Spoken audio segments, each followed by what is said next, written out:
From the little leagues to the pros. This is your weekly sports show. Welcome to the Shutter Sports Podcast. Take a seat at the table as we discuss.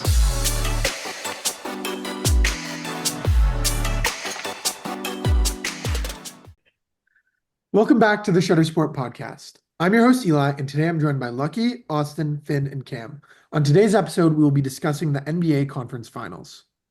Before we start, though, it is important to say that everything expressed in this episode is our opinion. Whether you agree or disagree, we invite you to join the discussion on Instagram at ShotSportsMedia or on Twitter at ShotSportsM. So I think we should kick things off with the Western Conference Finals. And obviously, we'll have the Minnesota Timberwolves facing off against the OKC Thunder. Finn, do you want to give us a little preview and chat about that series? Sure. I think this is going to be, I don't even want to say the better of the two conference final series because they're both going to be fantastic. But OKC versus Minnesota, I think, is more of like a top seed versus top seed matchup. Even though Minnesota is a 6 seed, I think they're talented enough to be considered a top 2 seed because, as we all know, the Western Conference is just so stacked. And it's going to be a fantastic matchup. I don't want to give my prediction as of right now, but it's star versus star. You know, we've seen Anthony Edwards be so fantastic. We've seen Shea be as consistent as always in the playoffs. So things are going to be really, really exciting. Yeah, I think I'm more excited for the Eastern Conference Finals for other reasons. But I think there's a lot to be excited for about the Western Conference. Do you want to add anything, Lucky? Well, I was gonna say about the Eastern Conference, you could argue that neither of the teams, like the two best teams in the Eastern Conference, didn't make it to the conference finals, for whether it be injuries for the Celtics or just fraudness of the Cavaliers. I think the Western Conference will be better basketball. I actually do think the Eastern Conference Finals will be a more tightly contested series, though. So I Hmm. guess maybe we'll start things off by just going through our picks of the Western Conference Finals, saying how many games we think it'll be and what team comes out on top. And I'll sort of go up to this top row, going from Cam to me to Austin, and then down to Lucky, and then you, Finn, of our picks for that. I'm up first for the Western Conference. I do think I don't think this is gonna go to 7, even though both teams are have been performing at a extremely high rate. Um, Although Minnesota does have the experience in this environment, they did like lose a huge core of their piece when they got here last year in Karl Anthony Towns. So it's hard because OKC did just get taken to 7. They're going to be tired coming into the series, but I do think OKC is going to come out on top in 6. Um, I think the surrounding cast in OKC is better than Minnesota. It depends. I could see Anthony Edwards like becoming Michael Jordan and being like an incredible playoff performer here and in years to come. But right now, I think OKC in 6. Yeah, you sort of talked about that Michael Jordan-esque of Anthony Edwards, and like obviously play style and everything has to do with that. And I think similar to Jordan, I don't think it's quite time for Anthony Edwards to make it. Like obviously he's not going to be the greatest basketball player of all time. But I don't think it's his time yet to make it to the finals. I think ultimately OKC is the much better built team, and I think just like you, it'll be in about 6 games they make it through. This playoffs has been just insane from start to finish. So I don't see that stopping now. I have Minnesota in 6. I don't think it goes to 7. And if it does go to 7, I still have Minnesota. This OKC team, I know the whole thing is they're young, they're exciting. You know, SGA is probably getting MVP after being Jokic there. Um, but I just have an unbelievable faith in Minnesota to get it done. They're hungry. They almost got a taste of it last year, and I think that they want it badly this year. And is something else. And I think with every game that he wins in the playoffs, his confidence grows. He's been unbelievably consistent as well. We talk about SGA's consistency. Ant has been unreal as well. SGA does have the better supporting cast, but I think Ant, for some reason, just goes on this run and takes him there. Yeah. Is it going to me next? Yeah. Okay, I'm sorry. I thought we were going anyway. I would go. I really do like watching the Timberwolves, but I just think the surrounding cast is what we're all gonna say of the Thunder is just so much better. It's the young team really reminds you of those 20, I think it was 2012 when they went to the finals, the Thunder, with all those young players before. Correct me if I'm wrong. It really reminds you of that team. I think this team will win the NBA Finals, and they have to do that. They're gonna have to win the Western Conference Finals as well. And I think they do it in 5 games. I think they've sort of had their scare in the second round, and I think they're ready to really lock it in these games. Not really lose a game one to Aaron Gordon on the buzzer beater at the end there. They're gonna have taken those lumps and progress forward, taking it every single game seriously. I don't think as good as Ant is, I don't think their surrounding cast is actually going to lift them up to be anywhere near as good as the OKC Thunder is. I think it's in 5. I was gonna say the exact same thing as you, Lucky. I was gonna say 5 or 6. Also, you said taking those lumps. Is that a phrase? I've never heard that in my life. You haven't heard that? You take a No, lump. I think I you take made a that up. bump. No. Don't tell Finn Austin. I made that up. I'm gonna I start tried using to that now. gaslight him. I'm gonna start using that phrase. But I'm the same way. OKC, yeah, obviously they did struggle against Denver, and it scared me a little bit. Coming into the playoffs, in my head, OKC was just complete, like they were gonna dominate through the whole thing. I had pre-playoffs Celtics Thunder in the finals no matter what, and obviously, sorry, Austin, the Celtics stuff didn't work out for them, but and the Nuggets series scared me a little bit about the Thunder, but they're still the OKC Thunder. Like you said, Lucky, they have the best supporting cast by far. There are moments, like I will almost guarantee there will be a game or two in this series where the surrounding cast of the Thunder has a bad shooting game, or maybe where J-Dub, where you're supposed to be a number two, J-Dub doesn't have a great game shooting wise. And that's going to happen, but I think at the end of the day, they're going to be able to put together 4 games where they can be like they'll have a solid surrounding cast. The cast will shoot well. J-Dub will have a good shooting game, and they'll win. And then another thing I want to note is that Julius Randle, he's been playing fantastic as the number two for the Timberwolves so far in the playoffs. But if you know Julius Randle's play style, you know it's a lot of I'm either going to shoot a three or I'm just going to bump you with my shoulder and get a layup. He hasn't played height at all in these playoffs. We know he's not great in the playoffs traditionally.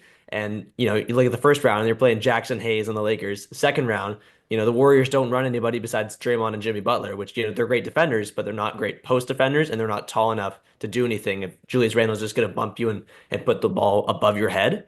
Now all of a sudden you look at OKC, they have Chet Holmgren and Isaiah Hartenstein. They can almost do a double big lineup and just completely demolish any hope of Julius Randle scoring. And I think if you take away him as a number two for the Timberwolves, then Anthony Edwards can only do so much by himself, right? So those are my thoughts. Well, Austin sort of spoke to the consistency of this Timberwolves team, but they haven't been consistent. In the games they lost, I don't remember, but the interview of like Ant being told like his 3-point percentage over the past 2 games, and he had made like two or three threes. And if he's not hitting threes, that team isn't gonna win. I think OKC, like even if Shea has an off night, you can rely on so many other players to step up. Whereas for the Timberwolves, like yes, they have great role players, but if Ant's not there, Randall's not going to be a guy carrying your full team, I don't think. I mean, I'm not wishing this on anybody. Before I say what I'm about to say, I'm not wishing this on anybody.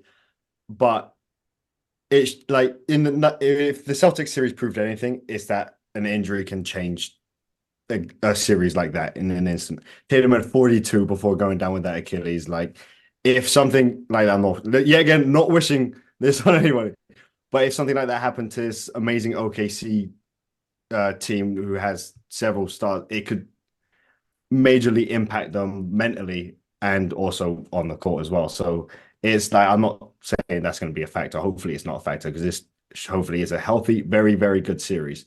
But it's yeah, no one throughout the playoffs is consistent through all of the games. Everyone has an off night. SGA's had one or two off nights. The Celtics when they were playing had several off nights, but it was yeah, it was. I mean, it's the playoffs are unpredictable. So I mean, we could see an absolute collapse by one of these teams, and it could be a sweep. Nobody knows. Like, I'm excited for a reel to get posted of how many times Austin has said Celtics or Jason Tatum in an NBA podcast Let me grieve, bro. Let me grieve. where the Celtics aren't playing anymore. You're using any excuse to talk about the Tatum injury, bro. Well, no, because I don't. I'm gonna We talk weren't about even it on the now, so I topic don't. of injuries, and you were just like, Yeah. Yeah, So you now could anyway. say Tatum Anthony plays Edwards gets injured. I'm Like, talking. Yeah, I'm talking about it now, so I don't diminish how good the Knicks actually were by like that. So I'm getting my Tatum and Celtics talk out the way, so that I can actually give the Knicks their props for what they actually deserve before I get like really biased and be like, they only won that because of Tatum went hurt. Like, you know. I guess my other point is to like Finn and Lucky, like the 5 or 6 game, like 5-ish games for OKC, is that they were playing the best player in the world. And the second Jokic got off the floor, Denver couldn't do anything. Like when your team has the best player in the world, obviously it's going to be a tight series. So I don't think that was truly a Well, representation and there's a of thing. OKC's skill. You go, Lucky. Lucky. Sorry, I didn't mean to butt in there, Eli, but there's a thing that people say all the time is that the best player in the series, that team usually wins. And so looking at this series, who's the best player? Do you think it's Ant? Do you think it's Shea? Because if Ant is the best player in the series, I can see it going 7 and I can see them sneaking a win. But I really do think Shea is just that little bit level higher than Anthony Edwards, and it also does help that he has the surrounding cast around him. So that's why I sort of think it's not even going to be a close series at 5. Well, I guess if everybody's okay with it, we'll swing over to the Eastern Conference Finals, and then I guess even after that, finals appearance possibilities, but also sort of the possible two finals matchups and how all the different players can connect. Because this year it feels like there's a lot of ex players that could be facing off against their past teams. But for the Eastern Conference Finals, we have New York Knicks. Oh, we've Oh, lost lucky, Lucky. lucky, He's lucky Oh, he's disappeared. disappeared. gone. He Poof. only He had cared about enough. the West. He did not want to talk about Jalen Brunson. His computer finally exploded. That And thing is as loud as a lawnmower every time he turns it on. I'm not I get surprised. scared every we time were I'm sitting just next to Lucky joking. and Your that thing's computer on. finally blew up, Lucky. No, I hopped on the Harriet Wi-Fi EXT because our Wi-Fi was down like 10 minutes ago, and it was like throughout this whole podcast saying your connection is unstable, and then right when I was talking there for the last little bit, it was super laggy. That's Gotcha. why I jumped in front of you, Eli, was Hey, because it was being laggy. So I'm back that's on the the main Wi-Fi Wi-Fi. or the jet engine in your room? The jet engine's fine. That's Okay. cooking perfectly as it usually does. okay. Let's chat about the New York Knicks and the Indiana Pacers in the Eastern Conference Finals. I guess we'll do a little bit of a reverse order. And sorry, Finn, you've been bumped in line now because of Lucky. We're gonna go with Lucky and then work our way back up. It was really a gambit the whole time to get to talk first about this series here in the East. And it's gonna be, I think my take here is a little bit shocking. I've loved watching the Pacers. I really love how quickly they play their offense. Every single time, every single player except for Nemhard, I think makes the right decision with the basketball. And I think we've realized the best player in the NBA is Jokic. He makes the right decision every single time with the basketball. To be a winning team, you have to do that. And I think that's sort of what people what they're shocked that the Pacers have done so well. But then you look and watch their games and they're making the right decision every single time. And I think the Pacers take it in 7 here against the Knicks. I think there's times where you see the Knicks get bogged down in their offense, and you really don't see that with the Pacers that often. So I think in those games where the Knicks have 5 minutes where they don't score a bucket, that's when the Pacers run it up and end up taking the series. I love that take, and I love that you love watching the Pacers because they're so fun to watch. I you look at regular season basketball, and they do the same thing every time, and I don't something about their colorways. It's just like when I think about the Pacers, I just get bored. So I don't really tune into the Pacers much in the regular season. In two postseasons in a row now, I've picked them to lose in 4 straight series, like first round, second round last year, and this year.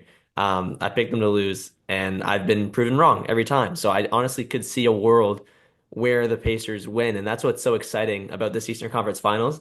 Like I have a prediction, but I genuinely like it could go either way. And at the end of the day, I'm just happy to watch, you know, like an Eastern Conference Finals where it's not two teams that were predicted to be there in the first place. You know, the Cavs aren't here, the Celtics aren't here, and it just shows how much parity is in the league. That being said, though, I am going to pick the Knicks just because I think they've proven themselves against better quality teams. Like I know the Cavaliers were the best team in the Eastern Conference record-wise, but they were also dealing with some injuries in that first round, and the Knicks have proven in their series against the Celtics that they can beat the Celtics even when they are healthy. Sorry, Austin. And in the first round as well, the Knicks beat a really good Pistons team. I think they're just overall they're better. I will say one thing though, injuries are a part of basketball, like Austin said, and the Knicks are like if they get any sort of injury, I think they're going to lose the series because they're that susceptible to it. It's me now, right? Yep. Yeah. Okay. So I'm gonna start with the Pacers before I go on a rant. Um, I fully believe these Pacers are legit. The way I know the Cavs were a bit hurt going into it, but the way they just almost seemed to dominate them every time I turned on a Pacers game was unbelievable. They were the like Cavs were best record in the East, so technically they did beat the best team in the East, but it's I think Halliburton for some reason is going to take them there. Like with the Western, um, the Pacers got to the Eastern Conference Finals last year, ran into a rock in those Celtics. Like nobody was beating those Celtics in four. It's I miss it. Anyways, but I think but this year it's an easier matchup for Halliburton and those Pacers. I feel like the Knicks in that series against the Celtics got lulled into a false sense of belief in themselves. I feel they are legit. The Knicks are legit, but the Celtics handed them those first two games. Celtics pulled away miles ahead and just started to decide to not be a championship team, started just chucking shots and allowed them to get back into the game. The Knicks will not quit. No matter if they're down 20, 30, 40, they will not quit. And that's what you need in a team. Like Finn said, if you're susceptible to injuries as well, it will not go well for you. But both of these teams, I feel, are susceptible to an injury ruining their entire series. But I have the Pacers winning in five here. I see them completely going past these Knicks. This isn't like oh they beat the Celtics. I hate these Knicks. No, like I want to see New York explode as much as the next person. Like it's it's gonna be insane whether they win or lose this series, New York. But I think these Pacers have this full sense of belief that they can do it. People think the Pacers are boring based on just how they've been for the. It's Indiana, come on, but they are lethal, I think, and I genuinely believe these Pacers will blow through these Knicks, and it'll be unfortunate for New York because they played a very good series, but I don't see it continuing for them. Well, what I worry about is the Knicks falling into the trap that they normally do, and that's that Tibbs plays his guys the entire game. And in the past, that hasn't been sustainable for them. By the end of a series, somebody goes out. But I don't know. I have a good feeling about the Knicks right now, and I love the way the Pacers play. And I think Tyrese has shown how good he can be. And going into the season, there's a lot of criticism about him. I feel like where he's supposed to be the superstar, but he's never bumped to the next level from since he got to Indiana. He sort of stayed at that same about 20-ish points per game. But at the end of the day, I do think the Knicks have the better starting lineup, and I think if they stay healthy, they can win it. I think either way, the city of New York is going up in flames.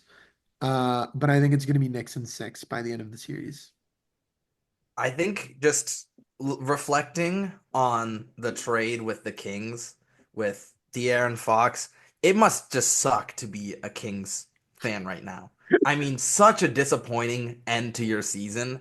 And then you have back-to-back conference finals led appearances by Tyrese Halliburton with the Pacers. And you look and you traded De'Aaron Fox for basically to be the Bulls. And like that is just so unfortunate. And it's totally what the Kings would do, but it's tough. It's tough to be a Kings fan. I'm not a Kings fan, but I feel bad for them. And Tyrese Halliburton looks like to be the guy they should have kept. Also, one more thing before I let you go, Cam. Obi Mhm. Toppin legacy run. I don't care that I think the Knicks are gonna win. I want to see Obi Toppin just have the most insane series. Somebody's coming out with one of those huge games in that series where you just think, how have they done that? Like the Luke Cornett game or something. Somebody's gonna appear, and I really hope it's Obi Toppin. I actually love watching Obi play basketball. You guys took the words out of my mouth because like nobody on the Knicks has the same athleticism as Obi Toppin.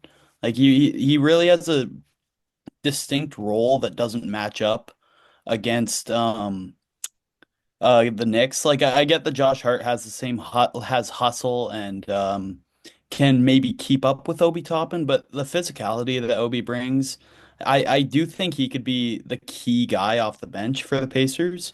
But I do think we're underrating. Like I get the Cavs weren't playoff ready. They're not proven.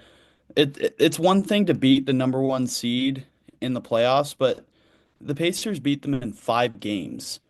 I think that's going a little under the radar because the Cavs were a fantastic team, and to take 4 out of the 5 games and absolutely blow by to the Eastern Conference with Eastern Conference Finals with 2 losses, one against Giannis and one against the top team in the entire league.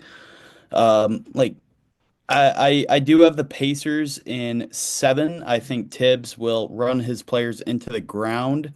I think the Knicks are built similarly to the Cavs in a way that they run a very small backcourt that I think Tyrese Halliburton can take advantage of with his facilitating that the Knicks really haven't seen in the playoffs. Cade played great, but he's not proven like Tyrese has and doesn't have the same experience that Tyrese has in the playoffs. And I think shooting will become a huge factor because people that on the Pacers like Neesmith and Nemhard can knock down shots incredibly consistently. Bridges has been streaky all year. OG Anunoby can knock it down, but doesn't have the same volume as people on the Pacers.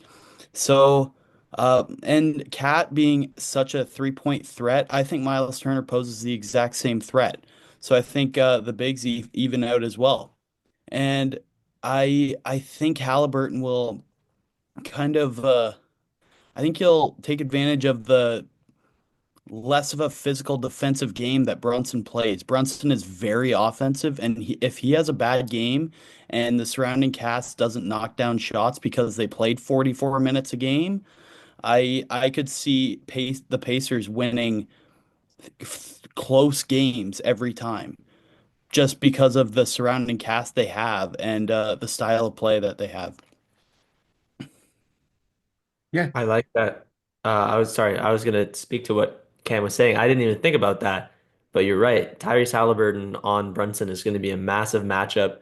My expectation would probably be to try to run like a Hart or a Bridges on him because This Knicks team reminds me a lot of the post Kawhi Raptors when Nick Nurse was playing Freddie and Pascal like 46 minutes a night, and they ended up getting gassed in the Celtics series.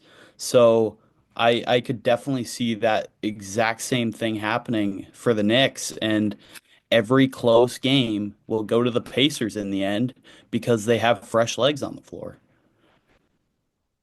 which WWE event was it, Austin, where they where Brunson and It was SmackDown. Tyrese? Yeah, Tyrese it was Halliburton is SmackDown. on Raw right now. Like I was watching it just before coming on here, and they're like, Tyrese Halliburton's on Raw tonight. Huge announcement coming.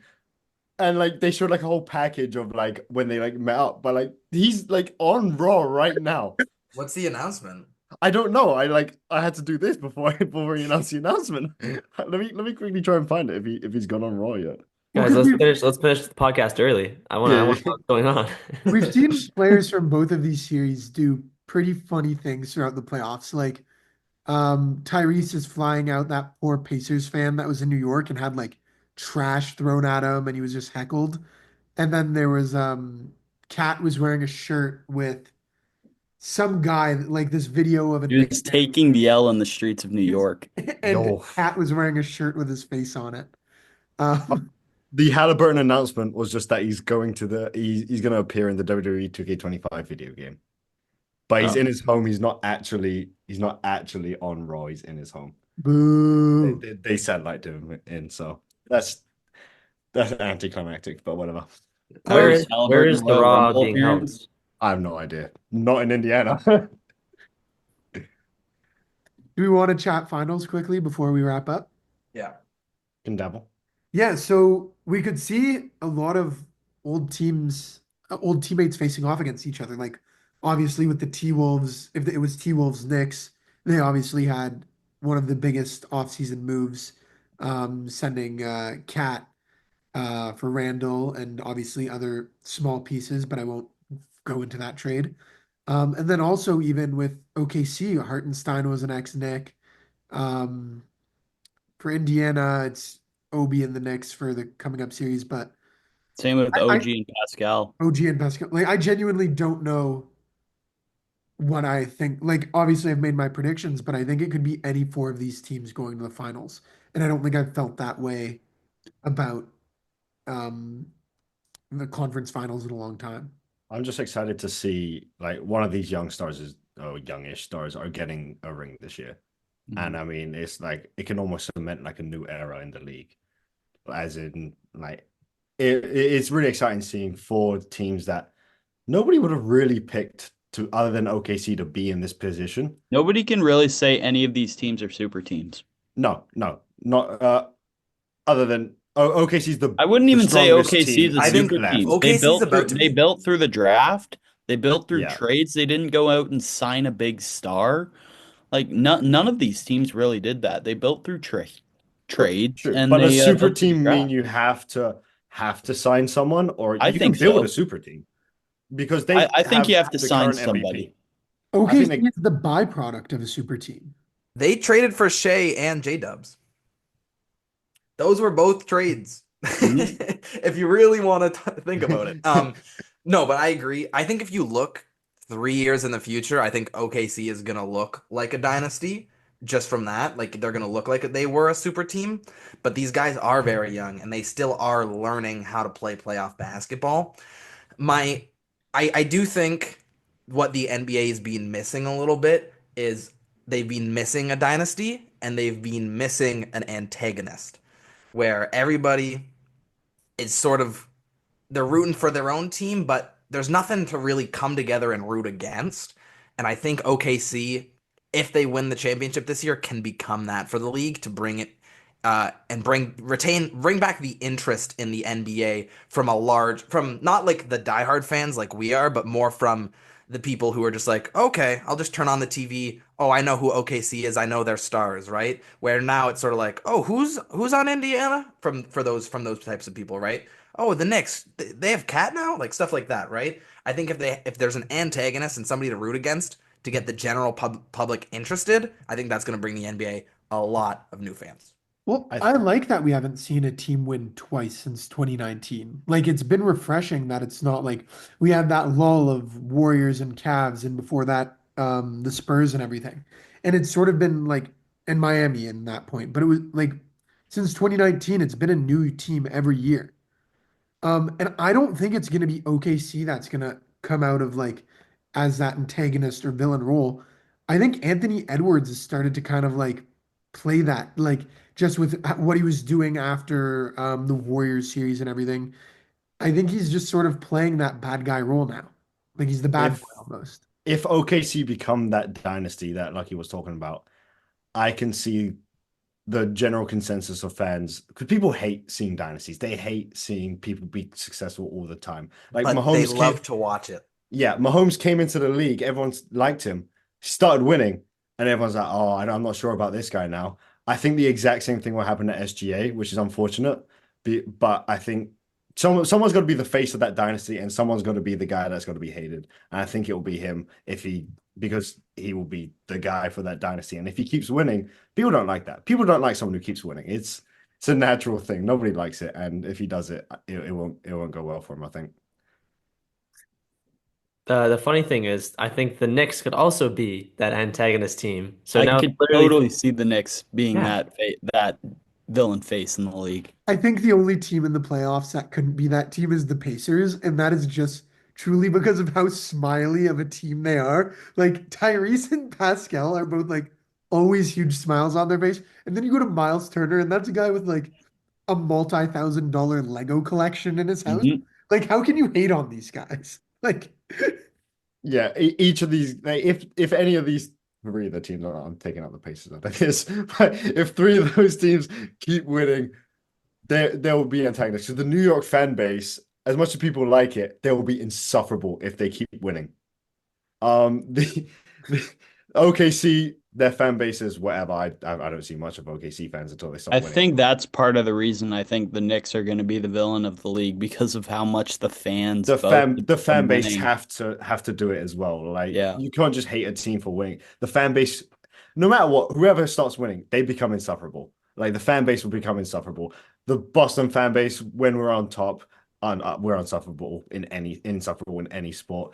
The Patriots, the Chiefs are now insufferable. Like it's a whole thing. If you have your set bases who are insufferable, but like they just love their team to the core. That's all it is. That's all it is. They love their city. They love their team. But the Knicks love their city, love their team, but are so vocal about it. You put a mic in front of them and they are taking their opportunity no matter what. Boston fans wouldn't do that, Austin. No, we would 100%. 100%. But we're on a decline now because our star's hurt and our other star tore his meniscus. We're cooked. Is there anything else we want to touch on or? Finals MVP. If Okay. like let's say one from any of the four teams, like we don't have to do a matchup, Mhm. but like Yeah. who's our prediction to make it to the finals and to win MVP? Oh, that's a really good question. Okay, and it can't be a boring one. Like I don't want everyone to say Shea because then No, No. that's too easy. No, what? I say we ignore like number The one. the main I'm star. And saying I think Pascal Mm. Siakam then. You can't stop me. You can't stop me from saying Pascal Siakam. Obi Toppin, I like Yes! Aaron Yes! Nesmith. um I really like the idea of like Alex Caruso just being finals MVP. Like the worst like the The ball bald still makes eagle. it. Oh man. Like I think for the NBA, I'm sure like Adam Silver would slowly like he'd be like tears coming out of his eyes. He's like, You how the seen the interview that Alex Caruso gets called Unk by his teammates? He's like 30. oh and the picture of what's OKC's coach? I always forget it. Mark Dagnall. The picture of him and Caruso at their G League championship, like way back in 2014, is so cute to me. Because even then, Caruso like he looks young, but also like an old man at the same time. I He's love Um, gonna how we just completely disregarded this question and we just like Caruso. Obi Toppin, Alex Caruso, Precious Achua, and who's give, give me the Nikhil candy. Alexander Walker. Gil Alexander. That's Those are our predictions. Yeah, that's a unanimous prediction. We all want this. realistically though, I'd love to see OG or Siakam or like I get yeah, X Raptors. I think a Josh Hart Finals MVP would be really fun. Yeah. I think that's actually kind of realistic too, depending on like if he just grabs a crazy amount of rebounds every game. I think my favorite would probably be a Miles Turner one, just because he's been rumored to be traded for it seems like his entire career, because he's the big man that everybody's favorite team wants, and he's the perfect modern big man who can block shots and shoot threes, and he's just always stayed in Indiana no matter what.